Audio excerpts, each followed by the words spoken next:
اعوذ باللہ من الشیطان الرجیم، بسم اللہ الرحمن الرحیم۔ آج ہمارے سبق ہے آیت نمبر 12 سے شروع ہوگا۔ دیکھیے سورہ انعام جو ہے نا، اس میں چھوٹی چھوٹی آیات ہیں اور بہت سمپل سا مضمون ہے، جس میں توحید، رسالت اور قیامت کے دلائل ہیں اور مشرکین مکہ کے ساتھ بحث ہے، ان کے جو بھی اعتراضات تھے دین کے بارے میں، ان کے جوابات ہیں۔ اللہ من الشیطان الرجیم، بسم اللہ الرحمن الرحیم۔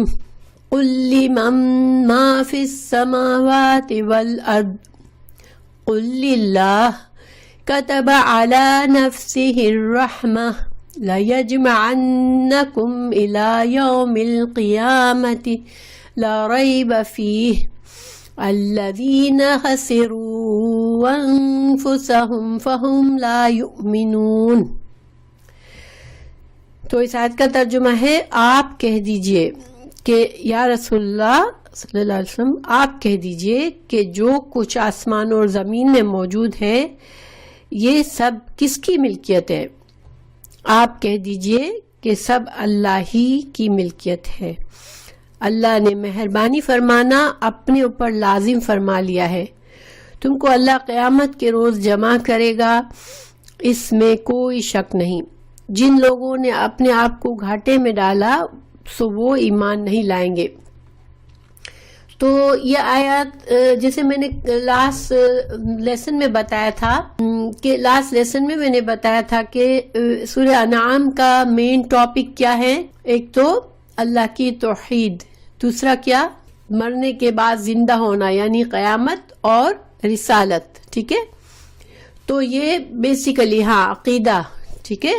تو یہ عقائد ہیں، اور اس میں جو ہے پہلے ہم نے اب تک جو ہم نے صورتیں پڑھی اس میں زیادہ تر اہل کتاب کے اوپر بحث ہوئی ہے، اور یہاں اب مکہ کے کافروں پر بحث ہے، ٹھیک ہے؟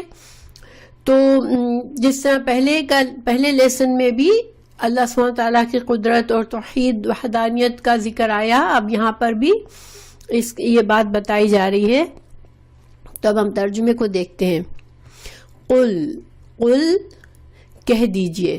ماں کا مطلب ہوتا ہے جو، اور ماں میں بڑی وسعت ہوتی ہے۔ لفظ ماں جو ہے نا، ماں اور من، یہ دو لفظ ہیں جس کا مطلب یہی ہوتا ہے جو، ٹھیک ہے؟ لیکن ماں جو ہے اس میں تمام چیزیں آ جاتی ہیں، چاہے وہ زندہ چیزیں ہوں، چاہے مردہ چیزیں ہوں، چاہے کائنات کی ہر چیز کے لیے بھی ماں کا لفظ میں سب کچھ آ گیا، ٹھیک ہے؟ ماں جو کچھ، ٹھیک ہے؟ جو کچھ بھی، فی میں السماوات آسمانوں میں، آسمانوں کی جمع ہے، اور السماء اس کی واحد ہے، السماوات والارض، اور ارض۔ تو آپ کہہ دیجئے یا رسول اللہ کہ جو کچھ بھی ہے آسمانوں میں اور زمین میں، لیے من کس کے لیے؟ آپ ایک طرح سے یہ سوال ہے، آپ ان سے پوچھیں، اصل میں یہ مطلب ہے، ٹھیک ہے؟ آپ ان سے پوچھیں کہ آسمانوں اور زمین میں جو کچھ ہے وہ کس کا ہے؟ پھر جواب بھی اللہ نے رسول اللہ صلی اللہ علیہ وسلم کی زبان سے ہی دلوایا۔ قل کہہ دیجئے، للہ اللہ کے لیے ہے، اللہ کے لیے ہے۔ اب دیکھیں اس کا پوچھنے کا کیا مقصد ہے؟ اصل میں یہ ایک ڈانٹ ہے، ٹھیک ہے؟ جو کافر ہیں، جو مسلسل 13 سال سے آپ صلی اللہ علیہ وسلم کی دعوت کا انکار کر رہے ہیں، قرآن کو سنتے ہیں مگر ان کے دل ہلتے ہیں، مگر پھر بھی مان کر نہیں دیتے۔ اور ان کو یہ سوال کیوں پوچھا گیا؟ کیونکہ وہ خود اعتراف کرتے تھے کہ خالق تو اصل میں اللہ ہی ہے، دنیا کو، زمین کو، ہم کو، سب کو پیدا تو اسی نے کیا ہے، لیکن یہ ہمارے جو بت ہیں وہ تو سارے سفارشی ہیں، ہمارے اللہ کے ذریعے، ہمارے اللہ تک پہنچنے کا ذریعہ ہے، جو ہم اپنی خواہشات ان کو بتاتے ہیں تو ان کی سفارش سے ہماری دعائیں پوری ہو جاتی ہیں، اور یہی ہمیں قیامت کے دن بھی بچائیں گے۔ تو چونکہ یہ جانتے تھے کہ اور مانتے تھے کہ اللہ ہی کا سب کچھ ہے، تو یہاں پر ایک طرح سے ان کو ڈانٹا گیا کہ بتاؤ تم کہ کون ہے اللہ، کس کا ہے یہ سب کچھ آسمان اور زمین میں. اور جب ماں یعنی کہ ہر چیز جب آسمان اور زمین کی اللہ کے لیے ہے، چونکہ جواب بھی اللہ تعالیٰ نے دے دیا، تو پھر تم دوسروں کو کیسے شریک بناتے ہو؟ ایک تو یہ ہوتا کہ اتنی چیزیں اللہ نے بنائی ہے تو چلو باقی چیزوں میں تم شریک ڈھونڈ لو کہ باقی چیزیں دوسروں نے بنائی ہے، لیکن یہاں تو لفظ ماں کے ساتھ کہہ دیا گیا کہ جو کچھ چھوٹی بڑی ہر چیز جب آسمان اور زمین کے درمیان ہے، اور آسمان اور زمین کے علاوہ کوئی جگہ اور ہے ہی نہیں، کائنات پوری اس میں آ جاتی ہے. تو پھر جب ساری کائنات کی چیزیں اللہ ہی کا ہے، اللہ ہی کی ہیں، تو پھر تمہارے پاس شرک کی، اللہ کے شریک بنانے کی دلیلیں کہاں سے آ جاتی ہیں؟ یہ مطلب ہے. ٹھیک ہے. پھر آگے اللہ تعالیٰ فرما رہے ہیں کتبا لکھ دیا، علی اوپر، نفسی اپنے نفس پر. اور نفس ہی کی ضمیر کہاں جا رہی ہے؟ آپ کو اندازہ ہو رہا ہے ہی کی ضمیر کہاں جا رہی ہے؟ کتبا علی نفس ہی، ہاں اللہ سبحانہ تعالیٰ کی طرف. اللہ نے فرض کر دیے، لکھ دی ہے اپنے نفس پر الرحمہ، رحمت کو.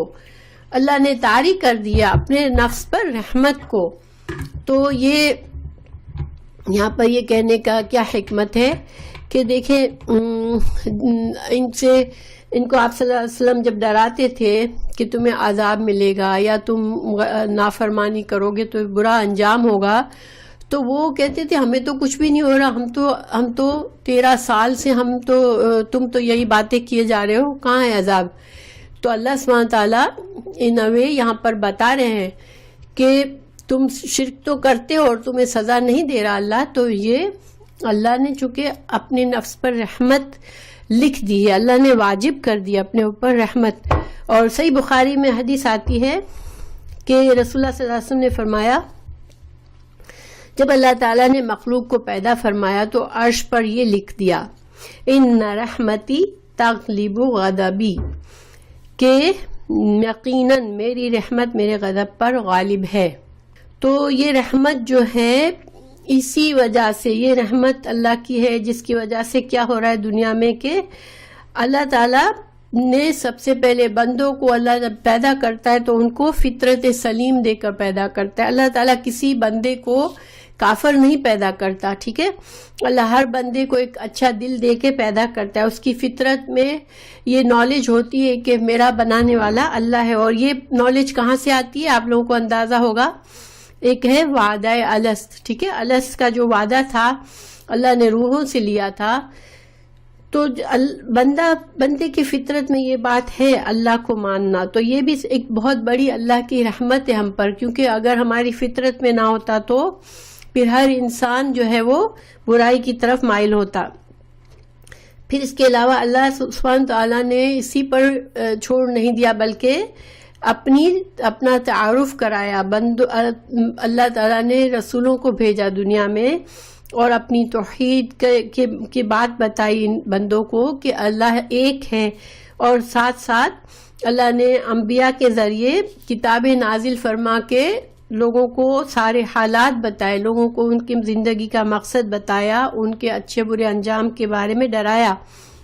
یہ ساری چیزیں کیا ہے؟ یہ اللہ کی رحمت ہے بندوں پر.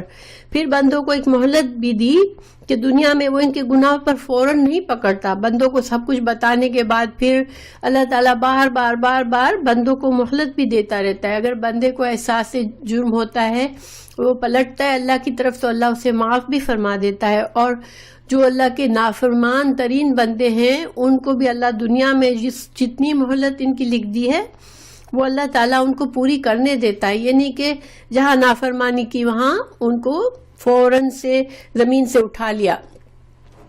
اور پھر اللہ تعالیٰ نیک بندوں کے بار گناہوں کو معاف کر کے ان کو نیکی کی مہلت دیتا ہے. قیامت کے دن اللہ تعالیٰ جو انصاف کرے گا، یعنی دنیا میں جو بھی حق تلفی ہوئی ہوگی، جو بھی برا ہوا ہوگا، کسی نے کسی کے ساتھ برا کیا ہوگا، اللہ اور بندے کے حقوق میں کمی کی ہوگی، اس کا حساب ہوگا. تو یہ حساب بھی اللہ کی رحمت ہے. ورنہ دیکھیں برا ہمیشہ برا کر کے آخرت میں بھی عیش کرتا اگر اللہ تعالیٰ اس کو نہ پکڑتا. تو یہ سزا اور جزا کا قانون بھی اللہ کی رحمت ہے. تو یہ ساری چیزیں کیوں ہے؟ کیونکہ اللہ کی رحمت ہے، اور اللہ کی رحمت عام ہے. ٹھیک ہے، اللہ سبحانہ تعالیٰ اپنے نافرمان سے نافرمان بندوں کو بھی دنیا کے فائدے عطا فرماتا ہے، لیکن اللہ کی یہ رحمت جو ہے وہ رحمت عام اس دنیا کے لیے. آخرت میں جو ہے نیک بندوں کے لیے تو اللہ تعالیٰ، مومنوں کے لیے تو اللہ کی رحمت ہوگی، لیکن کافروں کے لیے غضب ہوگا، اللہ بہت غضبناک ہوگا. اسی لیے اللہ نے قرآن میں جو اپنے غضب کی صفت بیان فرمائی ہے، تو اس کا مقصد یہی ہے کہ ایسا نہیں کہ صرف ہر کوئی بس بچتا ہی رہے گا، نہیں، گناہ بھی ملے گا اور پکڑا بھی جائے گا. تو اللہ سبحانہ تعالیٰ نے اس کی اپنی جو رحمت مومنوں کے لیے خاص ہے اس کی دلیل قرآن میں دی ہے. اللہ تعالیٰ نے فرمایا سورہ اعراف 156 میں، وَرَحْمَتِي وَسِعَتْ كُلَّ شَيْءٍ فَسَأَكْتُبُهَا لِلَّذِينَ يَتَّقُونَ وَيُؤْتُونَ الزَّكَاةَ وَالَّذِينَ هُمْ بِآيَاتِنَا يُؤْمِنُونَ. میری رحمت تمام اشیاء پر محیط ہے، یعنی عام ہے اللہ کی رحمت. تو وہ رحمت ان لوگوں کے نام ضرور لکھوں گا جو اللہ سے ڈرتے ہیں اور زکوٰۃ دیتے ہیں اور ہماری آیتوں پر ایمان لاتے ہیں. اور یہ کب ہوگا؟ آخرت کے لیے اللہ نے اب مخصوص کر دیا اپنی رحمت صرف نیک بندوں کے لیے. اور دنیا میں اللہ تعالیٰ کافروں کو بھی رحمت دیتا ہے. اس کی دلیل کہاں ہے؟ سورہ بنی اسرائیل آیت 20 میں اللہ تعالیٰ فرماتا ہے ہم ہر ایک کی مدد کرتے ہیں، ہم ان کی بھی مدد کرتے ہیں اور ان کی بھی، یعنی اللہ اپنے نافرمانوں کی بھی مدد کرتا ہے اور فرما برداروں کی بھی مدد کرتا ہے. تیرے رب کی بخشش سے اور تیرے رب کی بخشش کبھی بند کی ہوئی نہیں ہے، یعنی کہ اللہ کا فیض کھلا ہوا ہے دنیا میں. قرآن میں یہ نہ ہو کہ بندہ بس اپنے غفلت میں رہے، اللہ تعالیٰ نے اپنے عقاب اور سزا کے احکامات بھی تفصیل سے لکھ دیے ہیں. یہ یہاں پر اس آیت کا مطلب، یہ اس آیت کے ٹکڑے کا یہ مطلب ہے کہ اللہ نے اپنی رحمت کو عام رکھا ہے. وہ تم کو ایک کافروں تم کو اتنی مہلت ملی ہے تو تم یہ نہ سمجھو کہ تم کو کوئی پکڑے گا نہیں. یہ اللہ کی رحمت ہے کہ تمہاری مہلت اللہ تمہیں پوری کرنے دے رہا ہے. اور جب میں نے فرسٹ ٹائم یہ لفظ پڑھا تھا کتب علی نفسہ رحمہ، مجھے دل میں اتنی خوشی ہوئی تھی، ایک سکون ہوا تھا کہ اللہ تعالیٰ واقعی میں اگر رحیم نہ ہو تو بندے کہاں جائے. ہمیں بعض اوقات ساری زندگی اللہ کی نافرمانی میں ہم گزار دیتے ہیں، پھر ہمیں احساس ہوتا ہے اور ہم پلٹتے تو اللہ تعالیٰ اپنی رحمت سے ہمیں ڈھانک لیتا ہے اور اللہ تعالیٰ ہمیں گناہوں سے بچا لیتا ہے. تو یہ اللہ ہی کی رحمت ہے. پھر اللہ تعالیٰ فرما رہے ہیں کہ رحمت تو ہے دنیا میں، لیکن البتہ یجمعنکم، اب مجھے البتہ ضرور جمع کرے گا تم کو، الی طرف یومی دن القیامہ، قیامت کے دن، مگر اللہ ضرور جمع کرے گا. لا ریب فیہ، لا نہیں، ریب کوئی شک، فیہ اس میں کوئی. دیکھیں جب لا کے بعد والے لفظ پر زبر ہو تو اس میں حسر آ جاتا ہے، ٹھیک ہے، اور پھر اس میں تمام چیزیں شامل ہو جاتی ہے. جیسے ہم نے پڑھا شروع میں ذالک الکتاب لا ریب فیہ، کہ یہ کتاب ہے جس میں کوئی شک نہیں، اور ہم پڑھتے ہیں لا الہ، ہاں پر زبر پڑھتے ہیں، تو اس کا مطلب ہوتا ہے کہ اس کے علاوہ کوئی الہ ہے ہی نہیں. اگر یہاں پر تنوین ہوتی تو پھر یہ حسر نہ ہوتا، پھر ترجمہ کیا ہوتا؟ لا ریبن اگر ہوتا، لا ریبن ہوتا تو مطلب ہوتا شک نہیں، ٹھیک ہے. لیکن کوئی شک نہیں، تو کوئی شک نہیں تو کوئی مکمل نفی ہو گئی شک کی. اور مکمل نفی کس سے ہوئی؟ لا کے بعد والے لفظ ریب پر فتح ہے، ٹھیک ہے. اگر ریبن ہوتا تو پھر کیا ہوتا؟ اس میں حسر نہ آتا، ٹھیک ہے. تو جب لا ریبا، لا کے بعد کے لفظ پر اگر لا کا مطلب ہوتا ہے نہیں، اور بعد والے لفظ کے ساتھ اگر فتح آ جاتی ہے تو پھر کمپلیٹ نفی ہو جاتی ہے، ٹھیک ہے. تو قیامت کے دن قیامت کا دن آئے گا، اس میں کوئی ذرا سا بھی شک نہیں ہے، ٹھیک ہے، شک کی مکمل نفی ہے۔ الذین، وہ لوگ، خسروا، جنہوں نے نقصان کیا، نقصان میں ڈالا، انفسہم، اپنے نفسوں کو، ہم، تو وہ، لا یؤمنون، تو جنہوں نے اپنے آپ کو نقصان میں ڈال دیا، اب وہ ایمان نہیں لائیں گے۔ مطلب کیا ہے؟ ظاہری بات ہے، جب انسان سب کچھ جانتے بوجھتے حق کو نہیں مانتا تو اس کو پلٹنا تو اللہ ہی کی طرف ہے نا۔ اگر وہ اللہ کی بات نہیں ماننا چاہتا، نہیں سننا چاہتا، اپنی منمانی کرنا چاہتا ہے، تو کس کو نقصان پہنچا رہا ہے؟ کیونکہ اللہ سے بڑھ کر تو کوئی نہیں ہے، وہ اللہ کے سے فرار تو نہیں کر سکتے، تو پھر انہوں نے اپنے آپ پر ہی نقصان، اپنے آپ ہی کو نقصان میں ڈالا، تو وہ پھر ایمان سے محروم ہے۔ کیونکہ جب جن کو توحید کا، اللہ تعالیٰ کی ہدایت کا یہ قانون ہے کہ اللہ کی ہدایت انسان کو خواہش ہونی چاہیے کہ مجھے ہدایت ملے، تو ہدایت ملتی ہے پھر کوشش کرنے سے، ٹھیک ہے۔ ہمیں سورہ فاتحہ میں ہی اللہ تعالیٰ نے بتا دیا کہ ہدایت کی تم کو دعا مانگنی ہے۔ کیوں دعا مانگنی ہے؟ کیونکہ جب ہم مانگیں گے تو ملے گی، ہم چاہیں گے تو ملے گی۔ ہم اگر کہیں ہم نہیں مانتے، ہم نہیں چاہتے، ہمیں کوئی حق کی بات نہ بتاؤ، تو پھر ہدایت نہیں ملتی، ٹھیک ہے۔ تو اللہ تعالیٰ فرما رہے ہیں کہ جو انسان، جن لوگوں نے انکار کیا اور اپنے آپ کو نقصان میں ڈالا، وہ اب محروم رہیں گے ایمان سے۔ وَلَهُ، اور اللہ کے لیے ہے، ماں، جو، پھر سے ماں آ گیا، یعنی کہ تمام چیزیں سکنا، ٹھہری ہوئی ہیں، اور یہاں سکنا کا مطلب ہے موجود ہے، ٹھیک ہے۔ سکنا کا مطلب عام طور پر ہوتا ہے کہ ہر حرکت سے رک جانا، ساکن ہو جانا، لیکن یہاں ساکن کے مطلب معنی میں نہیں ہے۔ یہاں پر سکنا کا مطلب کیا ہے؟ کہ جو کچھ موجود ہے، ٹھیک ہے، فی میں، اللیل، رات میں، والنہار، اور دن میں۔ تو رات اور دن جو ہے وہ وقت کی لمٹ ہے، ٹھیک ہے، کوئی اور وقت ہے ہی نہیں، یا تو رات ہوتی ہے یا دن ہوتی ہے، ان دونوں کے درمیان، ان کے علاوہ کوئی اور وقت کا نام نہیں ہے، ٹھیک ہے۔ تو یعنی کہ پہلے آسمان اور زمین کا ذکر کیا، تو آسمان اور زمین کے درمیان اس کے علاوہ کوئی اور جگہ نہیں ہے، تمام جگہوں کو گھیر لیا، اور یہاں پر تمام وقت کو گھیر لیا اللہ تعالیٰ نے، کہ تمام اوقات میں جو کچھ بھی ہے وہ کیا ہے؟ وہ اللہ کے لیے ہے۔ وَهُوَ، اور وہ، السمیع، سننے والا، اور علیم، جاننے والا ہے۔ تو دیکھیں ان دو آیات میں زمان اور مکان کے لحاظ سے، یعنی زمانے کے لحاظ سے اور جگہ کے لحاظ سے تمام کائنات کو گھیر لیا اللہ تعالیٰ نے، کہ بس وہی ہے، دنیا بھی، تمام وقت بھی اسی کا ہے، اور تمام جگہ بھی اسی کی بادشاہت میں ہے، ہر چیز اسی کی ہے۔ تو پھر تم کو، یعنی کہ اب تو کائنات کے تمام اوقات بھی آ گئے، کائنات کے تمام جگہ بھی آ گئے، تو اب ان سب چیزوں کے بعد تم کہاں سے شرک کرتے ہو؟ یعنی کہ جب اللہ ہی مالک ہے ہر چیز کا، تمام جگہوں کا، تمام وقتوں کا، تو پھر تم دوسروں کو کس طرح سے، تمہیں کہاں سے دلیل ملتی ہے کہ تم شریک بناتے ہو؟ یہ مطلب ہے یہاں پر۔ پھر اللہ تعالیٰ فرما رہے ہیں کہ وہ السمیع ہے، بہت سننے والا ہے، اور بہت علیم، جاننے والا ہے، یعنی کہ اللہ سے تو کچھ بھی چھپا ہوا نہیں ہے، جو دنیا میں اور آخرت جو بھی کچھ ہو رہا ہے اس کائنات میں، تو اللہ سے تو کچھ بھی چھپا ہوا نہیں ہے۔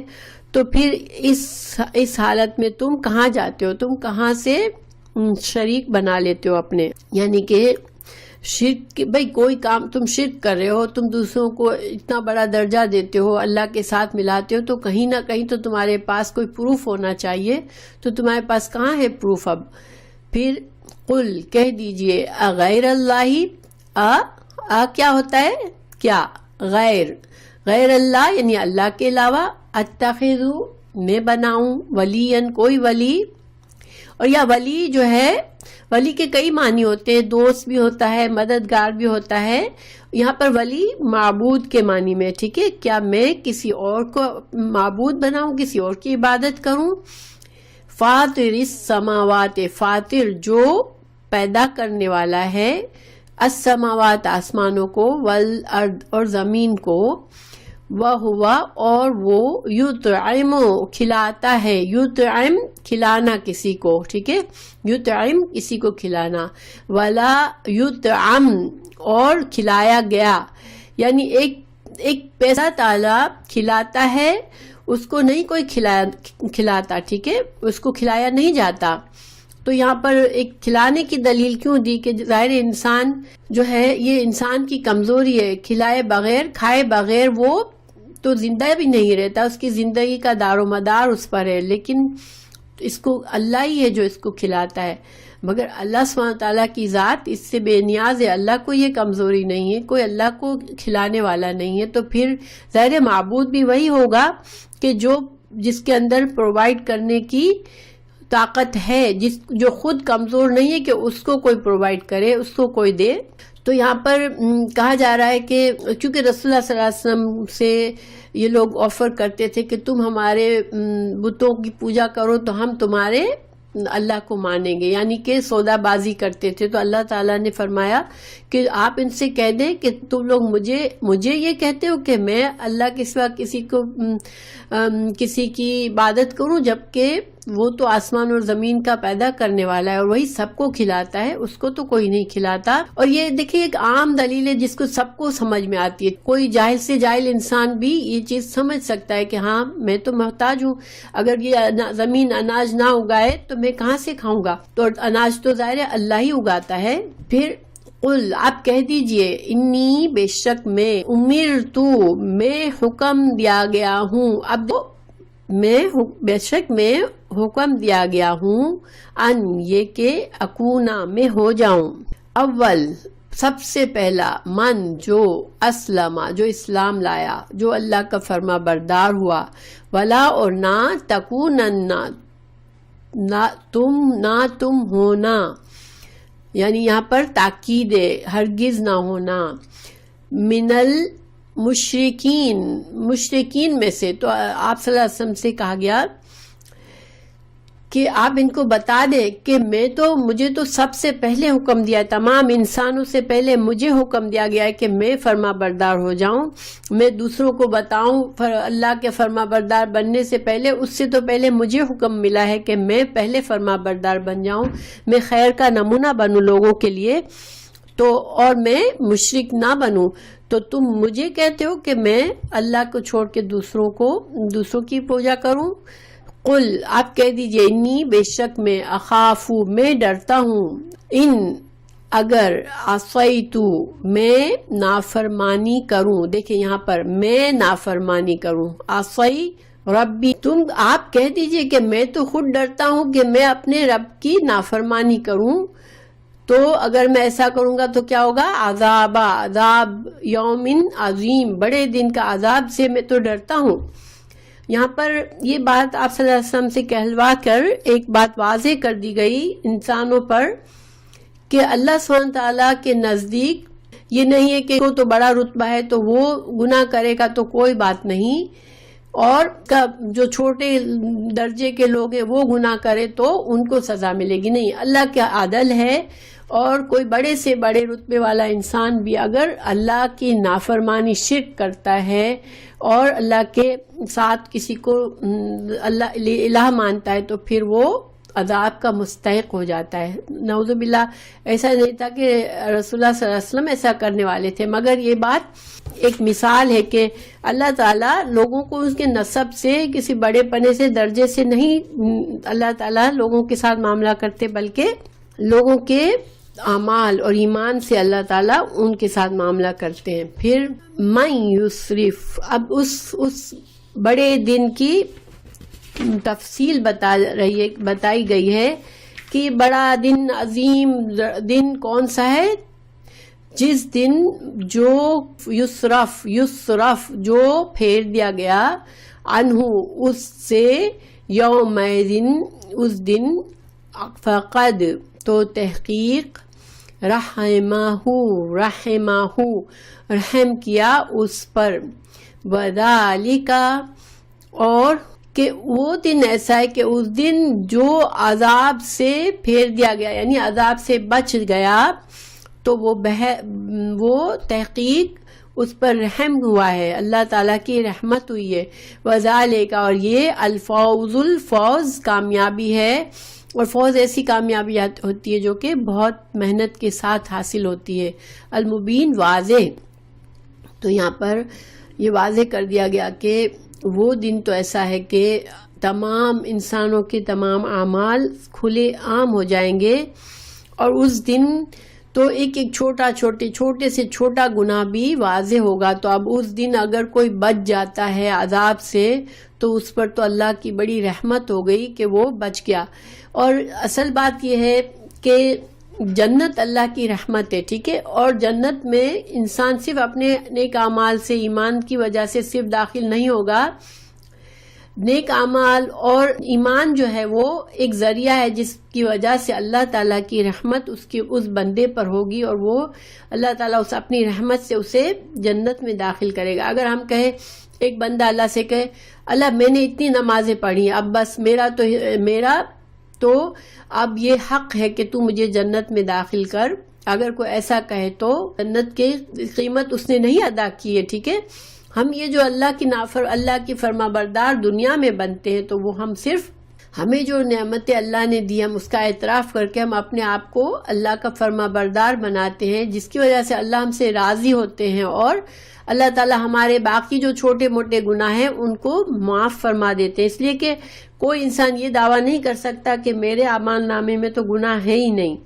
تو آخرت میں وہی حال ہوگا کہ گناہ تو ہوں گے، لیکن اللہ سبحانہ تعالیٰ اپنی رحمت سے اپنے ایمان والے بندوں کو، جنہوں نے دنیا میں تقویٰ کیا ہوگا، محنت کی ہوگی، کوشش کی ہوگی، بار بار استغفار کیا ہوگا، تو پھر اللہ تعالیٰ ان کے چھوٹے گناہوں کو معاف کر کے اللہ تعالیٰ ان کو جنت میں جگہ دے دیں گے. وذالک، اور اگر واقعی میں جو جنت میں چلا گیا اور جس کو بالکل عذاب نہ ہوا، وہ تو بہت بڑی کامیابی ہے. ہم کو ہمیشہ اللہم اجرنا من النار، آگ سے بچنے کی دعا کرنی چاہیے، کیونکہ بہت سے مسلمان ایمان والے ہوں گے مگر ان کو بھی جہنم میں جانا ہوگا اپنے گناہوں کے سبب. پھر اپنے گناہوں کا کفارہ جب ان کا ادا ہو جائے گا، جب سزا پوری ہو جائے گی، پھر وہ جنت میں ڈالے جائیں گے. کیونکہ جس کے دل میں ایمان ہے وہ ہمیشہ جہنم میں نہیں رہے گا، ٹھیک ہے. تو اگر یہاں پر یہ بتایا جا رہا ہے کہ جس کو بالکل پھیر دیا گیا عذاب سے، یعنی جس پر عذاب اللہ کا نہیں ہوگا اس دن ذرا سا بھی، تو وہ تو ایک بہت بڑی کامیابی. پھر وَإِن يَمْسَسْكَ، اگر پہنچے تجھے اللہ اگر پہنچائے تجھے اللہ بِضُرٍ کوئی نقصان، فلا تو نہ، کاشفہ کوئی دور کرنے والا، کشف ہمیں اردو میں بھی یوز کرتے ہیں، کھولنا ہوتا ہے، کوئی دور کرنے والا نہیں ہے، لہو اس کو، الا مگر ہوا وہی. تو یعنی کہ یہ اللہ کی مکمل قدرت بتائی جا رہی ہے کہ انسان کا جتنا بھی نفع ہے، جتنا بھی نقصان ہے، وہ کس کے اذن سے ہو سکتا ہے؟ صرف اللہ کے اذن سے ہو سکتا ہے. تو اگر اللہ کا ارادہ ہے کہ تم کو کوئی نقصان پہنچے تو پھر کوئی طاقت نہیں ہے، یہ تم جو بنا کے رکھے تم نے شریک، تو وہ کچھ بھی نہیں کر سکتے، وہ تمہیں نہیں بچا سکتے. اللہ تعالیٰ اگر تمہارے نصیب میں کچھ تکلیف لکھ دے، وہی اگر اللہ چاہے تو وہی دور کر سکتا ہے اس تکلیف کو. اور ان یمسس کا اور پہنچائے تجھ کو بخیرن کوئی خیر دینا چاہے اللہ کسی کو، فہوا تو وہ اعلیٰ اوپر کل ہر شعین چیز پر قدیر. تو اللہ قادر ہے، چاہے دنیا تمہاری مخالفت پر اتر آئے، مگر اگر اللہ تم پر خیر کرنا چاہے تو وہ اس قادر ہے، کوئی اسے نہیں روک سکتا.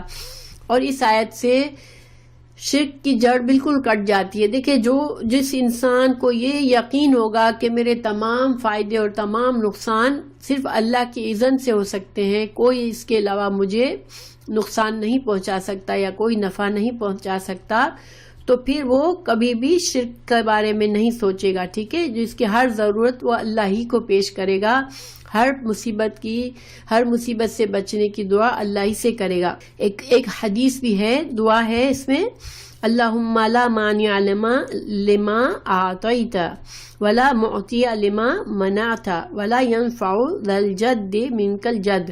یہ صحیح بخاری میں ہے، اور آپ صلی اللہ علیہ وسلم، اور صحیح مسلم میں بھی ہے، آپ صلی اللہ علیہ وسلم نے یہ سکھائی کہ آپ صلی اللہ علیہ وسلم نماز کے بعد یہ دعا پڑھتے تھے، ہر فرض نماز کے بعد یہ دعا پڑھتے تھے، اور ہم کو بھی پڑھنی چاہیے یہ دعا، ٹھیک ہے؟ لا مانع لما اعطیت ولا معطی لما منعت ولا ينفع ذا الجد منک الجد. تو انشاءاللہ یہ اگر آتی ہے تو اس کو ضرور یاد سے پڑھا کرے نماز کے بعد، ٹھیک ہے؟ اور اگر انسان کا عقیدہ پختہ ہو جائے کہ ہر قسم کا نقصان صرف اللہ کے ہاتھ میں، تو پھر وہ کیوں شرک کرے گا؟ وَهُوَ، اور وہ قاہر ہے، ٹھیک ہے، بڑے غلبے والا، پکڑنے والا، فوق، اوپر، عبادہ ہی، اپنے بندوں پر اللہ کو پورا کنٹرول ہے. یہ نہیں کہ اللہ نے بنا تو لیا ہے لیکن اب کنٹرول نہیں ہے، جس کی جو مرضی آئے کر لے، اللہ تعالیٰ کچھ نہیں کر سکتا، ایسا نہیں ہے. اللہ کے ہاتھ میں ہے، بڑے سے بڑے بادشاہ آ جائیں، بڑے سے بڑے جابر لوگ آ جائیں، جب اللہ اس کو چاہے تو ایک لمحے میں اس کو بے بس کر دے، ٹھیک ہے؟ جیسے قارون اور فرعون جیسے لوگوں کی مثالیں ہمارے سامنے ہیں، اور جس نمرود ہے، قارون ہے، فرعون ہے، وہ بہت بڑی بڑی طاقت والے لوگ تھے لیکن اللہ کے آگے بے بس ہو گئے. وَهُوَ، اور وہ الحکیم ہے، حکیم حکمت والا ہے، الخبیر ہے، اللہ حکمت سے فیصلے کرتا ہے، جس کو جتنی چاہتا ہے مہلت دیتا ہے اور جب چاہتا ہے پکڑتا ہے. اور خبیر ہے، اللہ تعالیٰ کا علم جو ہے وہ ہر چیز پر قادر ہے. تو گویا قاہر کا مطلب ہوا اللہ کی قدرت کمال ہے، اور حکیم اور خبیر اللہ کا علم کمال ہے، یعنی کہ اللہ کے علم سے کوئی چیز نہیں بچ سکتی، کوئی چیز چھپ نہیں سکتی، اور اللہ کے فیصلے حکمت سے ہیں. اللہ جانتا ہے کہ کس کے اوپر احسان کرنا ہے، کس کو عطا کرنا ہے اور کس کو سزا دینی ہے. یہ اللہ کی حکمت ہے، اللہ کا علم ہے. قل، کہہ دیجئے، ایو، کون سی چیز، شعین، کون سی چیز، اکبر، زیادہ بڑی ہے. اکبر کا مطلب زیادہ بڑی کیوں مطلب آیا؟ کیونکہ یہ وزن جو ہے افعال کا وزن ہے، اس میں کمپیریٹیو ہوتا ہے. اور اکبر شہادتن، تو شہادت میں سب سے بڑا، اللہ سے بڑھ کر کون بڑا ہے شہادت میں، گواہی دینے میں؟ قل اللہ، کہہ دیجئے اللہ. چونکہ قریش نے، چونکہ کفار مکہ نے آپ صلی اللہ علیہ وسلم سے فرمایا، سے کہا کہ آپ جو ہیں اپنی نبوت کی کسی گواہ کو لے آئیں جو ہمیں گواہی دے کہ آپ واقعی میں سچے نبی ہیں، تو ہم مانیں گے. کیونکہ قریش بنی اسرائیل کے پاس گئے تھے، یہود کے پاس گئے تھے مدینہ میں، اور پوچھا تھا کہ تم تو اہل کتاب ہو، کیا تم سمجھتے ہو کہ یہ نبی سچا ہے؟ تو انہوں نے کہا نہیں، ہم اس کو نہیں جانتے، اس کا تورات اور انجیل میں کوئی ذکر نہیں ہے. اب انہوں نے کہا آپ صلی اللہ علیہ وسلم سے کہ تم کوئی گواہ لاؤ. تو اللہ تعالیٰ یہاں فرما رہے ہیں کہ آپ کہہ دیجئے یا رسول اللہ کہ اللہ سے بڑھ کر کس کی شہادت ہے، اللہ سے بڑھ کر کس کی گواہی ہے، اور اللہ شہید ہے، گواہ ہے، بینی، میرے درمیان، اور بینکم، اللہ تمہارے اور میرے درمیان گواہ ہے. وَأُوحِيَ، اور وحی کیا گیا، الیہ، میری طرف، ھذا القرآن، یہ قرآن، لِأُنذِرَ، تاکہ ڈرائے تم کو، لیے، انذر، ڈرائے، کم، تم کو، بھی، ساتھ اس کے، ومن، اور جس کو، بلغا، پہنچے. اللہ تعالیٰ سے بڑھ کر کون سی گواہی؟ اور اللہ نے یہ قرآن جو ہے یہ ایک معجزہ عطا کیا. قرآن اللہ کا معجزہ ہے، یہ تم کو بتاتا ہے سب کچھ اللہ کے بارے میں، آخرت کے بارے میں، تم کو ڈراتا ہے تمہارے برے انجام سے. تو اس سے بڑھ کر تم کو کون سی گواہی چاہیے؟ اور یہاں پر جو من بلغا، جو جس کو پہنچے، تو یہ کیا مطلب ہے کہ دیکھیں اس کا مطلب، اس سے دلیل ملتی ہے کہ رسول اللہ صلی اللہ علیہ وسلم کی نبوت قیامت تک کے لیے. کیونکہ یہاں پر یہ کہہ دیا گیا کہ قرآن ان کو پیش کیا جا رہا تھا، ان کے سامنے قرآن کیا جا رہا تھا کہ قرآن ہے یہ گواہی. تو اب من بلغ یعنی آئندہ بھی جو بھی آئے گا اس دنیا میں قیامت تک، ان سب کو، جس کو قرآن پہنچے گا، یہ کیا ہے؟ یہ اللہ کی طرف سے گواہی اور نشانی ہے آپ صلی اللہ علیہ وسلم کی نبوت کی، اور اللہ کا پیغام ہے اس میں. تو اور اس سے ممم بلغا سے علماء نے یہ بھی کہا کہ چونکہ آپ صلی اللہ علیہ وسلم اب اس دنیا سے اپنا مشن آپ نے مکمل کر لیا، تو اب جو بھی لوگ جن کو بھی قرآن پہنچتا ہے، اب ان کی ذمہ داری ہے کہ وہ آئندہ کی نسلوں کو پہنچائے. اوکے، اس لیے کہ قرآن کو اب آخر تک، قیامت تک کے لوگوں تک پہنچنا ہے اس میسج کو. حدیث میں بھی ہمیں ملتا ہے کہ آپ صلی اللہ علیہ وسلم نے فرمایا کہ بلغوا عنی ولو آیا، میری طرف سے تم پہنچا دو، چاہے ایک آیت بھی تم کو پکی آ گئی ہو، سمجھ آ گئی ہو ایک آیت کی بھی، تو اس آیت کو تم آگے پہنچا دو. ٹھیک ہے، کیونکہ اب ہم امت مسلمہ جو ہے وہ اب ذمہ دار ہے. اللہ سبحانہ وتعالی اگر ہم کہتے ہیں ہم رسول اللہ صلی اللہ علیہ وسلم کی اتباع کرتے ہیں، آپ کی اطاعت کرتے ہیں، تو ہماری ذمہ داری ہے کہ ہمیں چاہے دین کا علم اگر ہمارے پاس آئے تو ہم پھر دوسروں سے نہ چھپائے، ہم اس کو آگے پہنچائے. یہ بخاری کی حدیث ہے. دوسری حدیث ہے حجۃ الوداع کے موقع پہ آپ صلی اللہ علیہ وسلم نے فرمایا، میری بات سننے والوں میں سے ہر شخص اسے پہنچا دے جو یہاں موجود نہیں ہیں ان کو. تو جو مجمع تھا لوگوں کا حجۃ الوداع پر، آپ صلی اللہ علیہ وسلم نے ان کو کیا تاکید کی کہ تم میں سے تم لوگ جو موجود ہو یہاں، جو میری بات سن رہے ہو، اب تم کیا کرو، ان کو پہنچا دینا جو یہاں پر نہیں ہے، یعنی آئندہ کی امتوں کو، آئندہ کے لوگوں کو، سمجھ لو تو امتوں کو، آئندہ آنے والے لوگوں کو. اور تیسری حدیث آپ صلی اللہ علیہ وسلم نے فرمایا، اللہ تعالیٰ ہر اس بندے کے چہرے کو تر و تازہ رکھے جو میری بات یاد رکھے اور آگے پہنچا دے. گویا کہ اگر صحیح حدیث ہمیں ملتی ہے، ہم اس کے الفاظ کو، معنی کو اچھی طرح سمجھ لیں، اس کو یاد کر لیں، پھر اس کو ایسے کا ایسے ہی ہم اگر دوسروں کو پہنچاتے ہیں، تو اس کا یہ آپ صلی اللہ علیہ وسلم کی دعا کے مستحق بنتے ہیں کہ آپ صلی اللہ علیہ وسلم نے دعا مانگی اس بندے کے لیے کہ اس کے چہرے کو اللہ تر و تازہ رکھے.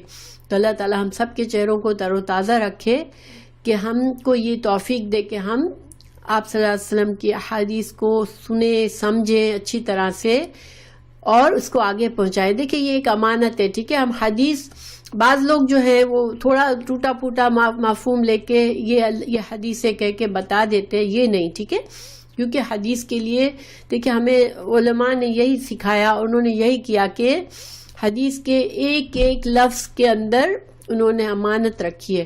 تو ہم پر بھی یہ ذمہ داری ہے کہ اگر ہم حدیث کو پہنچائیں تو پوری ذمہ داری کے ساتھ، اور صرف جو حدیث کے الفاظ ہیں وہ کوٹ کریں کہ یہ حدیث ہے. ہم اپنا مفہوم معنی اس میں ڈال کے یہ نہیں کہہ سکتے. ٹھیک ہے، کہ یہ حدیث ہے.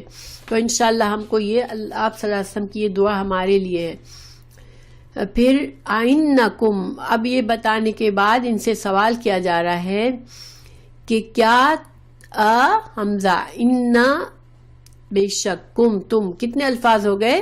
انکم، کیا تحقیق تم، کیا بے شک تم، لتشہدون، البتہ تم شہادت دو گے، انا، بے شک، مع، ساتھ، اللہ کے، آلہتن، کچھ الہ ہے، اخرى، دوسرے.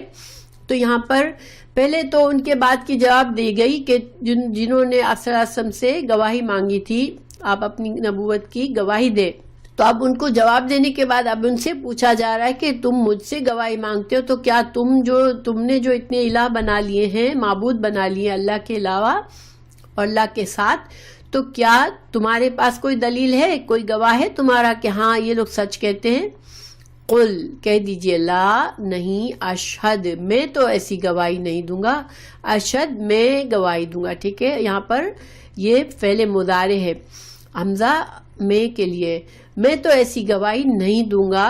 قل، کہہ دیجئے، انما، بے شک، یہاں بھی حصر ہے، بے شک اور کچھ نہیں بلکہ صرف یہ ہے، ہوا وہ، الہ ہے، واحد، ایک ہی الہ ہے، وَإِنَّنِي، اور بے شک میں، بریئن، میں برات کا اظہار کرتا ہوں. میں اردو میں بھی ہم بولتے ہیں نا، میں بری ہوں تمہارے معاملے سے. ٹھیک ہے، بری کا مطلب کیا ہے کہ میں کمپلیٹلی ذمہ داری نہیں، میں ذمہ داری سے بالکل اپنے آپ کو فارغ کرتا ہوں، تم جو کچھ بولتے ہو میں اس کو جھوٹا کہتا ہوں، بے شک میں بری ہوں مما اس سے جو تشرکون جو تم شرک کرتے ہو، میں اس سے بیزاری کا اظہار کرتا ہوں، میں اس سے برات کرتا ہوں۔ الذین وہ لوگ آتیناہم دی ان کو ہم نے، کتنے الفاظ ہیں؟ آتیناہم الکتاب، کتاب، ماشاءاللہ، یعرفونہ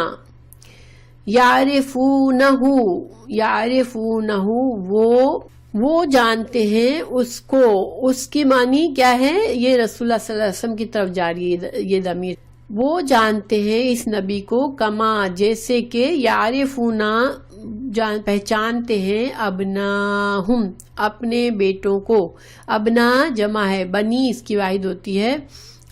تو چونکہ پیچھے بنی اسرائیل سے یہودوں سے پوچھا گیا تھا قریش نے کہ کیا تم اس نبی کے بارے میں گواہی دے سکتے ہو کہ یہ سچے نبی ہیں، تو انہوں نے کہا تھا نہیں، ہمارے کتابوں میں ان کا کوئی ذکر نہیں ہے۔ تو اللہ تعالیٰ اب پہلے تو قریش کو ان کے باتوں کا جواب دیا، اب اللہ تعالیٰ فرما رہے ہیں کہ یہ جو انکار کرے بنی اسرائیل، تو وہ تو اس طرح سے آپ صلی اللہ علیہ وسلم کو جانتے ہو جیسے انسان اپنے بیٹے کو ایک مجمع میں پہچان لیتا ہے، انسان اپنی اولاد کو پہچان لیتا ہے۔ تو کیسے؟ کیونکہ ان کی کتابوں میں آپ صلی اللہ علیہ وسلم کی پوری طرح سے پہچان کی گئی ہے، آپ کی صفات بتائی گئی ہے، اور آپ کے آنے کے بارے میں بتایا گیا ہے، آپ کے ساتھ فرما برداری اور آپ کے ساتھ ہے کہ آپ کا ساتھ دینا، آپ کے ساتھ وفاداری کرنا، یہ سارے ان سے وعدے کیے گئے ہیں، ایمان لانے کے ان سے وعدے کیے گئے ہیں، اور ان کو پہچان ہے پوری، ایسے جیسے کہ اپنے بیٹوں کو پہچانتے ہیں۔ یہ مضمون پہلے بھی ہم نے پڑھ لیا ہے سورہ بقرہ میں بھی۔ اس کا مطلب ہے کہ یہ جھوٹ بول رہے ہیں تم سے، ٹھیک ہے۔ الذین وہ لوگ خسروا جنہوں نے نقصان کیا انفسہم اپنے نفسوں کو، فہم تو وہ لا یؤمنون تو وہ نہیں ایمان لائیں گے۔ یہاں پر وہ یہود بھی آ گئے جنہوں نے جھوٹ بولا اور آپ کی نبوت کی گواہی نہ دی، اور وہ بھی قریش بھی آ گئے جو بھی آپ کی بات کو نہیں مانتے، اور قریش بھی آپ کو پہچانتے تھے، یہ نہیں کہ وہ نہیں پہچانتے تھے، آپ کو 40 سال آپ نے زندگی گزاری تھی ان کے ساتھ، تو جو مکہ کے کافر تھے وہ بھی پہچانتے تھے کہ یہ تو نبی کے علاوہ کوئی اور نہیں ہو سکتا، یہ کوئی جھوٹ نہیں بول سکتا، اور یہ قرآن تو وہ نہیں بنا سکتا اپنے ہاتھوں سے۔ تو اللہ سبحانہ تعالیٰ فرما رہے ہیں کہ جن لوگوں نے سچ کو دیکھتے بھالتے جھوٹ ایکسیپٹ نہیں کیا، تو انہوں نے اپنے جانوں پر نقصان کیا، تو اب وہ ایمان لائیں گے نہیں، کیونکہ وہ لانا ہی نہیں چاہتے ایمان، ٹھیک ہے۔ اگر کوئی انسان ماننا نہیں چاہتا تو پھر اللہ تعالیٰ کی اللہ تعالیٰ کے یہ طریقہ نہیں ہے کہ زبردستی ایمان کو گھول کے ڈال دے تمہارے اندر۔ ایمان لانا یہ اس کی انسان کو اپنے اندر ہونا چاہیے کہ وہ قبول کرنا چاہتا ہے سچ کو۔ ومن اظلم اور کون ہے زیادہ اظلم، اکبر کے وزن پہ ہے زیادہ ظالم، ممن اس سے جو افترا جس نے گھڑ لیا علی اللہ اللہ پر کذباً جھوٹ، او کذبا یا جھٹلائے بھی آیات ہی اس کی آیات کو، انہو بے شک وہ لا نہیں یفلحو فلاح پائیں گے الظالمون ظالم۔ تو اللہ تعالیٰ فرما رہے ہیں کہ یہ سارے جو جھوٹ گھڑتے ہیں، جھوٹ گھڑنا کیا ہوتا ہے؟ دیکھیں مشرکین نے یہ جھوٹ گھڑا کہ یہ جو اللہ کے ہم نے جو بت بنائے ہیں، جو فرشتوں کو اللہ کی بیٹیاں بنائی ہیں، یہ سب ہمیں اللہ کے طرف ہمارے ذریعے ہیں۔ تو اب یہ ایک جھوٹ ہی تھا، ظاہری بات ہے، اللہ تعالیٰ نے تو کوئی دلیل نہیں دی تھی۔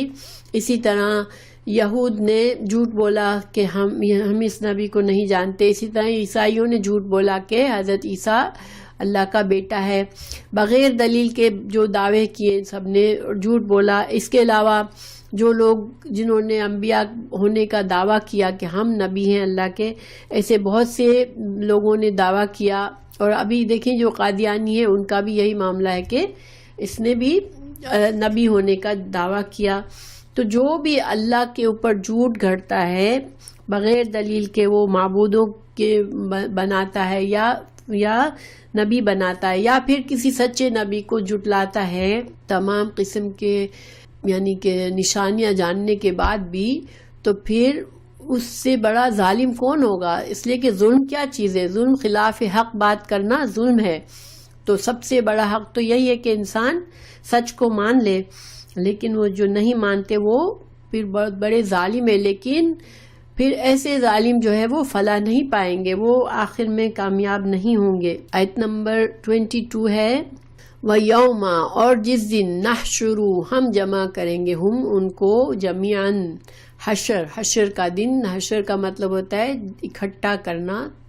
جب ہم ان سب کو جمع کریں گے، ثم پھر نقول، ہم کہیں گے، للذین، ان لوگوں سے، اشرکو، جنہوں نے شرک کیا تھا، اینا، کہاں ہے، اینا، کہاں ہے، ٹھیک ہے، شرکاؤکم، تمہارے شریک، اور شرکا جمع ہے شریک کی، تمہارے شریک کہاں ہے جو جن کو تم پوجا کرتے تھے، اللہ کے ساتھ شریک کرتے تھے، وہ کہاں ہے؟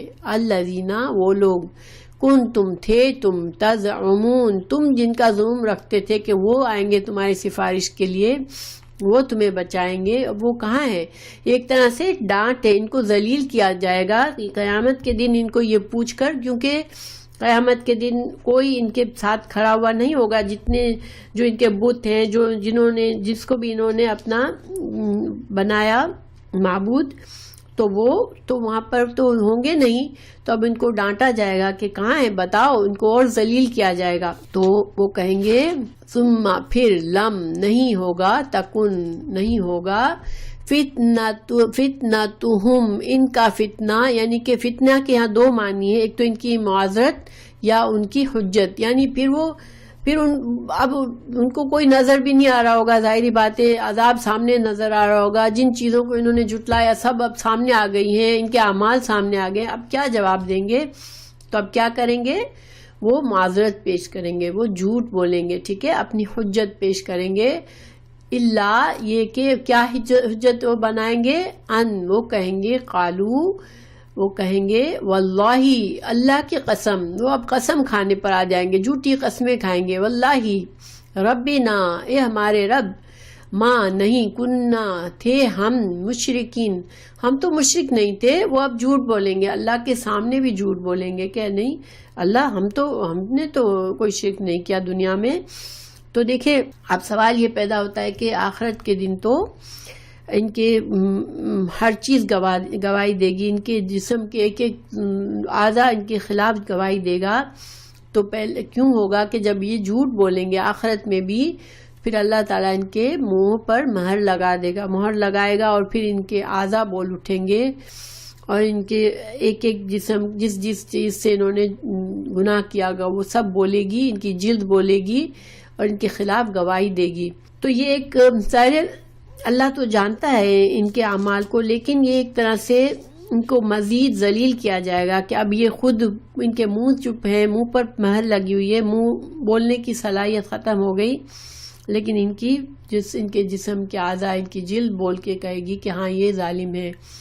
انظر، دیکھو، کیفا، کس طرح، کذبوا، انہوں نے جھوٹ بولا، علی، اوپر، انفسہم، اپنے نفسوں پر، وضل، اور گم ہو گئے، عنہم، ان سے، ما، جو، کانوا، تھے وہ، یفترون، وہ جو جھوٹ گڑے ہوئے ان کے معبود تھے، جھوٹے معبود تھے جو انہوں نے گڑے تھے، وہ تو اب غائب ہو گئے. تو اب دیکھو کہ انہوں نے کیسا جھوٹ بولا انہوں نے، یعنی اللہ کے سامنے بھی وہ جیسے دنیا میں جھوٹ بولتے تھے اس طرح آخرت میں بھی کوشش کریں گے جھوٹ بولنے کی. وَمِنْهُمْ، اور ان میں سے، من، جو، یستمعو، سنتا ہے، مگر کیسے سنتا ہے؟ غور سے. سمع، یسمعو کا مطلب ہوتا ہے سننا، یستمعو یہ تا ایڈیشنل کرنے سے کان لگا کر سنتا ہے، ٹھیک ہے، جو کان لگا کر سنتا ہے، الیکا، تیری طرف، وجعلنا، اور بنایا ہم نے، علی، اوپر، قلوبہم، ان کے دلوں پر، اکنتن، پردے، ان، یہ کہ، یفقہوہ، فقہ، فقیہ کس کو کہتے ہیں؟ جو سمجھدار ہوتا ہے، غور و فکر کرنے والا. تو فقہا سمجھیں تو وہ سمجھ سکیں گے، یعنی کہ ان کے اللہ تعالیٰ نے ان کے تو دلوں پر پردہ لگ گیا ہے، اب وہ کچھ سمجھتے نہیں ہیں. وفی اور ان کے آذانہم، اذن کی جمع ہے، ان کے کانوں میں وقرن بوجھ ہے. تو اللہ تعالیٰ فرما رہے ہیں کہ یہ ان میں سے کچھ ایسے ہیں جو آ کر غور سے سنتے ہیں، چھپ چھپ کر سنتے ہیں. دیکھیے قرآن کی جو زبان تھی، قرآن میں جو کشش تھی، تو وہ لوگ تو زبان کے بہت وہ تھے، ان کو بہت اچھا لگتا تھا. اور قرآن جب کین یو امیجن رسول اللہ صلی اللہ علیہ وسلم پڑھتے ہوں گے قرآن، کتنا دلوں کو ہلانے والا ہوتا ہوگا. تو وہ برداشت نہیں کر سکتے تھے، چھپ چھپ کر بھی سنتے تھے. لیکن پرابلم یہ تھا کہ اپنی ضد، ہٹ درمی اور تعصب اور جمود کی وجہ سے وہ ماننا نہیں چاہتے تھے. ارے ہم نے اگر مان لیا تو ہماری بڑائی تو ختم ہو جائے گی، ہم تو پھر اس نبی کی ساری باتیں ہمیں ماننی پڑے گی، اور یہ تو اس کا رتبہ تو ہم سے کم ہے، ہم تو بڑے بڑے سردار ہیں.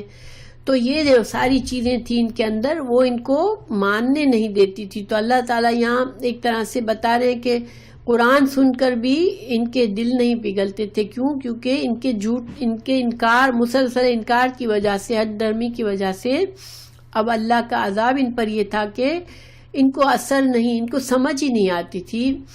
دیکھیں کافر جب کفر کرتا ہے تو واقعی میں اس کی عقل ہی نہیں ہوتی، ورنہ کوئی بھی عقل مند انسان کسی بت کے سامنے ہاتھ نہ جوڑتا، کیونکہ وہ اگر غور کرتا، انسان کو اللہ نے اتنی سمجھ دی ہے کہ یہ بت میرا کیا کر سکتا ہے. لیکن جس کے دل بند ہو گئے، جس پر مہر لگ گئی ان کے اپنے نہ ماننے کی وجہ سے، تو پھر وہ ایسے لوگ ایسے کام کرتے ہیں. اور ان کے کان بھی سنتے ہیں، مگر جیسے لگتا ہے کہ ان کے کانوں پر بھی بوجھ پڑا ہوا ہے، کہ ان کو قرآن بھی سمجھ میں نہیں آ رہا. وَإِن، اور یہی نہیں بلکہ اگر یراؤ، وہ دیکھ لے، کل آیتن، ہر نشانی، لا نہیں، یؤمنو، وہ ایمان لائیں گے، بہا، اس پر. صرف قرآن پڑھنے کی بات نہیں ہے، اگر ان کو کوئی معجزہ دکھا دیا جائے، کسی طرح کی بھی نشانی دے دی جائے، مگر یہ نہیں مانیں گے. کیوں؟ کہ اب ان کی صلاحیت ختم ہو گئی ہے. دیکھیں قرآن سے ہدایت اس کو ملتی ہے جو ہدایت چاہنے کے لیے سنتا ہے. ٹھیک ہے، جو انسان غلط نیت سے پڑھتا ہے قرآن کے میں دیکھوں اس میں سے کیا نکال کے میں اس چیز کا مذاق بنا سکتا ہوں یا میں اس پہ اعتراض کر سکتا ہوں، تو پھر اس کو اللہ تعالیٰ بھی پھر اس کو گمراہی کرتا ہے. جیسے قرآن جس طرح ہدایت کا ذریعہ، اسی طرح بہت سے لوگ گمراہ بھی ہوتے ہیں اس سے. اور گمراہ وہ ہوتے ہیں جو کہ گمراہی چاہ رہے ہوتے ہیں. تو قرآن میں جب ہم جاتے ہیں، ہمیں خالص نیت کے ساتھ قرآن کو کھلے دل سے سننا ہے تاکہ ہمارے دلوں پر اثر کرے قرآن. اور ایک مومن جس کے دل میں ایمان ہوتا ہے، قرآن سے اس کا ایمان اور بڑھ جاتا ہے. اور کافر جس کے اندر ضد اور ہٹ درمی ہوتی ہے، وہ اس کی ضد اور ہٹ درمی اور اس کا کفر اور بڑھ جاتا ہے. اور وہ جب معجزے بھی دیکھ لیں گے تو اب بھی وہ نہیں مانیں گے. حتیٰ، یہاں تک کہ اذا، جب جاؤکا، وہ آتے ہیں تیرے پاس، یجادلونکا، وہ تجھ سے جھگڑا کرتے ہیں، بحث کرتے ہیں، یقولو، وہ کہتے ہیں، الذین، وہ لوگ، کفروا، جنہوں نے کفر کیا، ان ھذا، نہیں ہے یہ، الا، دیکھیں ان کا مطلب ہوتا ہے ان اگر ہوتا ہے، ٹھیک ہے، لیکن جب ان کے بعد الا آ جاتا ہے سیم آیت میں تو ان کا مطلب نہیں ہو جاتا ہے. ٹھیک ہے، نہیں ہے یہ مگر اساطیر، کہانیاں، الاولین، اول پہلوں کی. تو قرآن پڑھ کے، قرآن سن کے وہ کیا کہتے ہیں، ارے یہ تو سب پچھلوں کی کہانیاں ہیں. صرف اس میں جیسے قرآن میں ظاہر واقعات بیان ہیں، تو یہ کہتے ہیں یہ تو بس کیا ہے، کچھ نہیں، صرف پچھلوں کی کہانیاں ہیں. وہم، اور وہ، ینہونا، وہ روکتے ہیں. نون ہا یا کا مطلب ہوتا ہے روکنا، دوسروں کو روکنا، عنہ، اس سے، قرآن سے، نبی سے روکتے ہیں دوسروں کو. وینأونا، اور وہ خود بھی دور رہتے ہیں. نون حمزہ یا کا مطلب دور رہنا، عنہ، اس سے. ہدایت کو نہ دوسروں تک پہنچنے دیتے، نہ خود بھی اس سے دور رہتے ہیں. یعنی جو سردار تھے وہ دوسروں کو بھی گمراہ کرتے تھے اور خود بھی گمراہ ہوتے تھے. وہیں یہلکونا، اور نہیں وہ ہلاک کرتے، الا، مگر انفسہم اپنے نفسوں کو، وما جو نہیں یشعرون انہیں یہ عقل ہی نہیں ہے، شعور ہی نہیں ہے کہ وہ اصل میں یہ سارا کچھ کر کے کیا کر رہے ہیں، اپنا نقصان کر رہے ہیں. جو ہدایت سے خود بھی رکتے ہیں دوسروں کو بھی روکتے ہیں تو صرف گناہ بڑھاتے جا رہے ہیں، اپنے لیے برا انجام کما رہے ہیں. یہ ولو اور اگر آپ دیکھتے اگر آپ دیکھتے وہ منظر وہ جیسے برا منظر دیکھتے جب ان کے ساتھ کیا ہوگا آخرت میں، اس جب وقفو جب ان کو کھڑا کیا جائے گا، اعلیٰ اوپر النار آگ کے اوپر جب ان کو کھڑا کیا جائے گا، جب جہنم ان کے سامنے ہوگی اور ان کو پتا ہوگا کہ ہم جہنم میں گرنے والے ہیں، فقالو تو وہ کہیں گے یا لیتنا ہائے افسوس ہم پر، نوردو ہم لوٹائے جاتے، کاش ہم لوٹائے جاتے دنیا میں، اگر اللہ ہمیں لوٹا دے کاش، تو پھر ہم کیا کریں گے، ولا تو نہیں، نکذب ہم نہیں جھٹلائیں گے، بھی آیات کو، ربنا اپنے رب کی، پھر تو ہم اللہ کی ہر بات مان لیں گے. ہمیں دنیا میں اگر دوبارہ لے جایا جائے تو ہم تو پھر قرآن کو بھی مان لیں گے، اللہ کی تمام نشانیوں کو بھی مان لیں گے، وَنَكُونَ اور ہم ہو جائیں گے مِنَ الْمُؤْمِنِينَ ہم ایمان لے آئیں گے.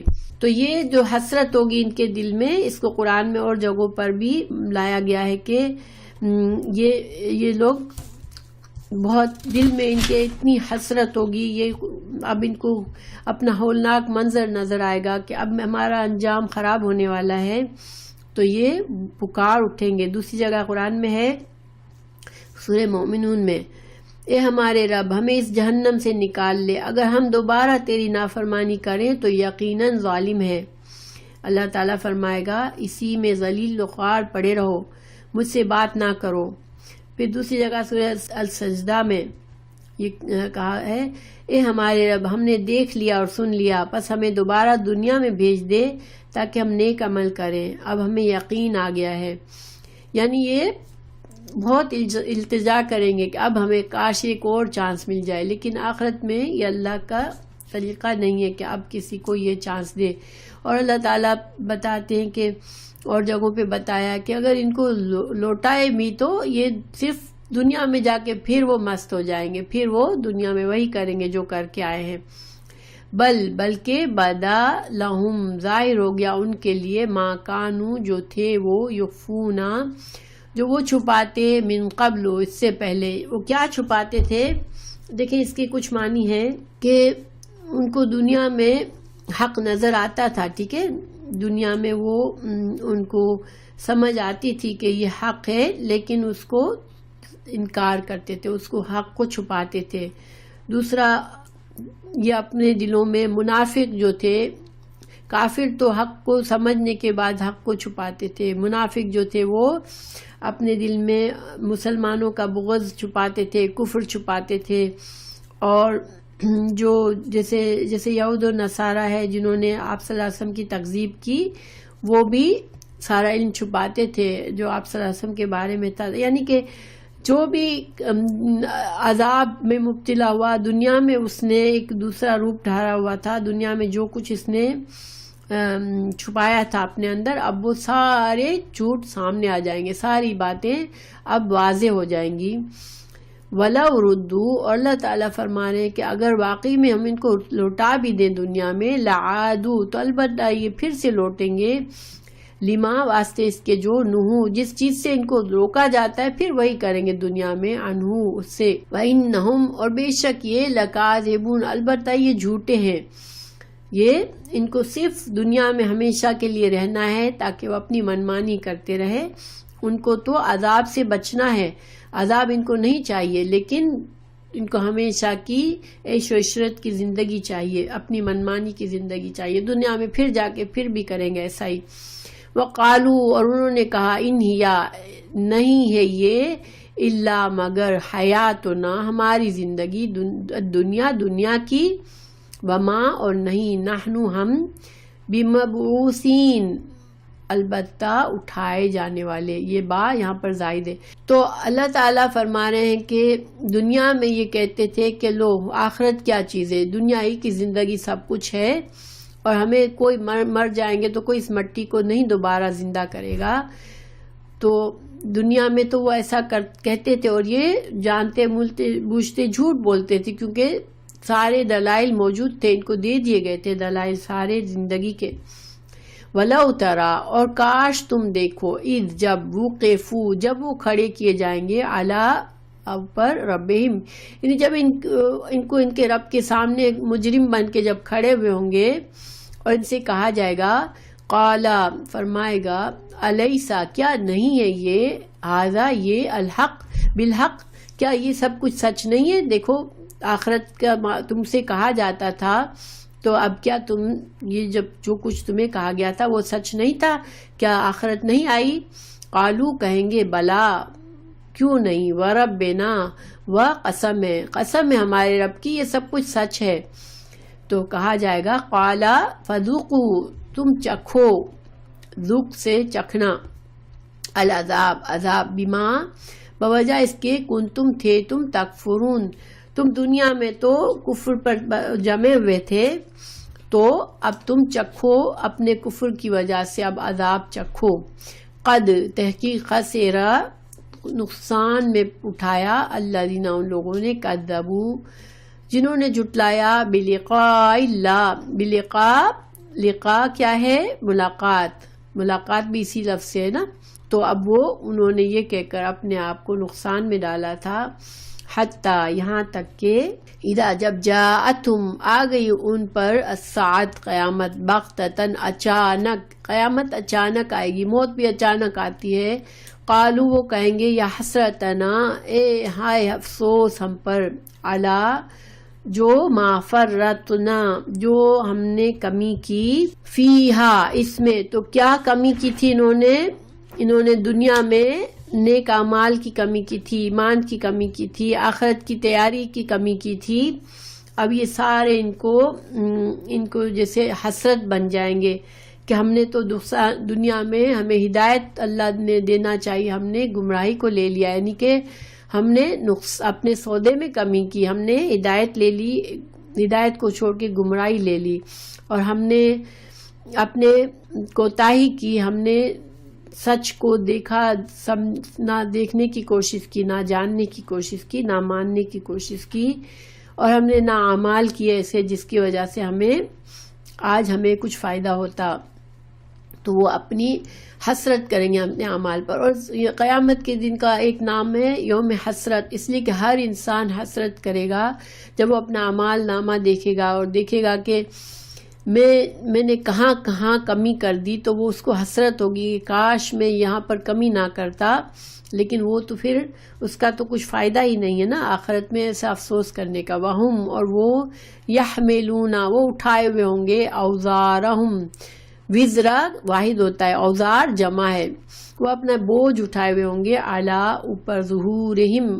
اپنے پیٹھوں پر، اپنے گناہوں کے بوجھ لے کر آئیں گے وہ سارے اپنے پیٹھوں پر، اور افسوس میں مبتلا ہوں گے۔ اللہ تعالی ہمیں محفوظ کرے کہ ہم حسرت کریں، اللہ تعالی ہمیں آج اپنا وقت اور اپنی صلاحیتیں اور اپنی جو کچھ نعمتیں اللہ نے دی ہے ان کو لے کر ہم ان کو صحیح استعمال کر کے اور اللہ کی رضامندی حاصل کر لیں انشاءاللہ۔ اپنے وقت بھی اللہ کی بڑی نعمت ہے، دیکھیں اس وقت کو ہم بہت زیادہ ضائع کرتے ہیں، لیکن اگر ہم آخرت میں اس اپنے اعمال ناموں کو دیکھیں گے اور ہمیں پتہ چلے گا کہ ہم اپنے وقت کو ہم کیسے ضائع کر کے آئے، یا اللہ نے ہمیں جو صلاحیتیں دی، اللہ نے ہمیں نعمتیں دی، مال دیا، اچھا علم دیا، ہمیں سب کچھ دیا اور ہم نے ضائع کیا، تو اوزار کا واحد وزر ہے، واو زارا، وزر معنی وزن، اوزار مینس جمع۔ تو اللہ تعالیٰ ہمیں حسرت سے بچائے، میں آج اپنے وقت کو، اپنی صلاحیتوں کو، سب کو، نعمتوں کو اچھی طرح استعمال کر کے اللہ تعالیٰ ہمیں آخرت کا خزانہ کمانے کی توفیق دے، آمین۔ تو وہ تو انہوں نے تو کمی کر دی دنیا میں، ان کے پاس صرف بوجھ کس چیز کا ہے؟ صرف گناہوں کا بوجھ لے کر آئیں گے۔ الا، خبردار، سا، برا ہے یہ، ما یزرون، جو بوجھ انہوں نے اٹھایا ہے بہت برا ہے، ان کو آخرت میں صرف نقصان اور خسارہ ہی ملے گا۔ وَمَا الْحَيَاةُ الدُّنْيَا، اور نہیں ہے دنیا کی زندگی، الا مگر، لعب کہتے ہیں کھیل کو، لعب لہو، لہو کہتے ہیں بیکار بے مقصد چیز، یعنی دنیا کی چیز، دنیا کی زندگی جو ہے وہ صرف ایک دل لگی ہے، صرف ایک کھیل ہے. تو دنیا کو کھیل اور لہو کیوں کہا، دل لگی کیوں کہا؟ کہ جس طرح انسان ایک کھیل شروع ہوتا ہے اتنا انسان مشغول ہوتا ہے، لیکن یہ کھیل وقتی ہوتا ہے اور وہ ختم ہو جاتا ہے. اسی طرح دنیا بھی انسان کو مشغول کرتی ہے، مگر یہ ایک کھیل کی طرح ختم ہو جائے گا. وَلَدَارُ الْآخِرَةُ، اور البتہ آخرت کا گھر آخرت کا خیر بہتر ہے، للذین ان لوگوں کے لیے، یتقون جنہوں نے تقوی اختیار کیا. افلا تعقلون، کیا بھلا تم عقل سے کام نہیں لیتے؟ تو دنیا آخرت کی زندگی ہمیشہ کی ہے، مگر وہ اس میں فائدے میں کون رہیں گے؟ جنہوں نے دنیا میں تقوی کیا ہوگا. تو تم عقل سے کام لو اور آج کچھ کر لو. حدیث بخاری میں ہے، رسول اللہ صلی اللہ علیہ وسلم نے فرمایا اللہ کے راستے میں ایک شام یا ایک صبح دنیا اور ما فیہا سے بہتر ہے، اور جنت میں تمہارے کسی شخص کی ایک کمان کے مقدار کی برابر یا کوڑے کے برابر جگہ. یعنی جنتی ایک اپنی کمان، تیر اور کمان ہوتی ہے، یا کوڑا. آپ کو پتہ ہے کوڑا کیا ہوتا ہے؟ ایک ڈنڈی ہوتی ہے، اس کے اوپر چمڑے کا وہ ہوتا ہے، تو اس کو رکھنے کے لیے کتنی جگہ چاہیے ہوتی ہے؟ تھوڑی سی جگہ چاہیے ہوتی ہے. تو اس حدیث میں فرمایا کہ ایک جنتی اپنے کمان یا کوڑا رکھنے کے برابر کی جو جگہ اس کو جنت میں اسے حاصل ہوگی، وہ دنیا اور ما فیہا سے بہتر ہوگی. یعنی کوئی انسان اگر جو جہنم میں جا رہا ہو، اس کو اگر یہ اتنی سی جگہ جنت میں مل جائے جس میں انسان صرف ایک اپنا کوڑا رکھ سکتا ہے یا اپنی کمان رکھ سکتا ہے، تو وہ اس کے لیے کتنی ہوگی، جسے اس کو دنیا اور دنیا کے اندر کی تمام نعمتیں مل گئیں. اور اگر اہل جنت میں کوئی عورت زمین والوں کی طرف جھانک لے گی تو آسمان اور زمین کے درمیان کی جگہ روشن ہو جائے گی. یعنی اہل جنت کی عورتوں کا یہ وہ درجہ ہوگا، وہ مقام ہوگا ان کے اندر کہ وہ صرف جھانک کر نیچے دیکھے گی تو روشنی ہو جائے گی ساری دنیا میں، اور اسے خوشبو سے بھر دے گی، دنیا بھر خوشبو سے بھر جائے گی اگر صرف ایک جنت کی عورت زمین کو جھانک کر دیکھ لے. اور اس کے سر کا دوپٹہ دنیا اور ما فیہا سے بہتر ہے. ایک جنت کی عورت کا دوپٹے کا بھی اتنی ویلیو ہے جیسے ایک دنیا، اور جو دنیا کے اندر ساری نعمتیں ان سب سے بہتر ہے. مگر آخرت کی زندگی صرف مومنوں کے لیے بہتر ہے، کافروں کے لیے وہ عذاب ہی ہے. کیونکہ حدیث میں ہے دنیا مومن کے لیے قید خانہ ہے. ٹھیک ہے، اگر ہمیں سچا ایمان ہمیں ہے تو ہمیں کوئی تکلیف، دنیا کی تکلیف لگنی نہیں چاہیے، کیونکہ دنیا جو ہے مومن کے لیے قید خانہ ہے. آزمائشیں ہیں، مصیبتیں ہیں، تکلیفیں برداشت کرنا ہے، ہر قدم تقوی اور کے ساتھ اٹھانا ہے، ہر لمحہ ہمیں حساب رکھ کے استعمال کرنا ہے. اور کافر کے لیے دنیا کیا ہے؟ جنت ہے، کیونکہ اس کو بس آخرت میں اب صرف عذاب ہی ملنا ہے. تو دنیا میں اس کے لیے نعمتوں کا دروازہ کھلا ہوا ہے. کیونکہ ایک اور حدیث کا مفہوم یہ ہے کہ اگر اللہ تعالیٰ کو یہ نہ ہوتا کہ بہت سے لوگ آزمائش میں پڑ جائیں گے مومن لوگ، تو پھر اللہ تعالیٰ دنیا کی نعمتیں کافر پر کھول دیتا، ان کو سونے اور چاندی کے گھر دے دیتا. کیونکہ ان کو اور زیادہ وہ مشغول ہو جائے دنیا میں، اور زیادہ اپنے لیے گناہ کما لے. تو دنیا جو ہے مومن کے لیے قید خانہ ہے. یعنی انسان جیسے قید خانے میں انسان کو اپنے آپ کو آزاد نہیں ہوتا، انسان اپنی مرضی سے ہر چیز نہیں کر سکتا. تو اگر دنیا میں انسان اپنے اوپر یہ پابندی لگا دے کہ میں اللہ کی مرضی کے خلاف نہ کروں، تو انشاءاللہ آخرت اس کے لیے بہتر ہے. تو الحمدللہ آج کا لیسن پورا ہوا.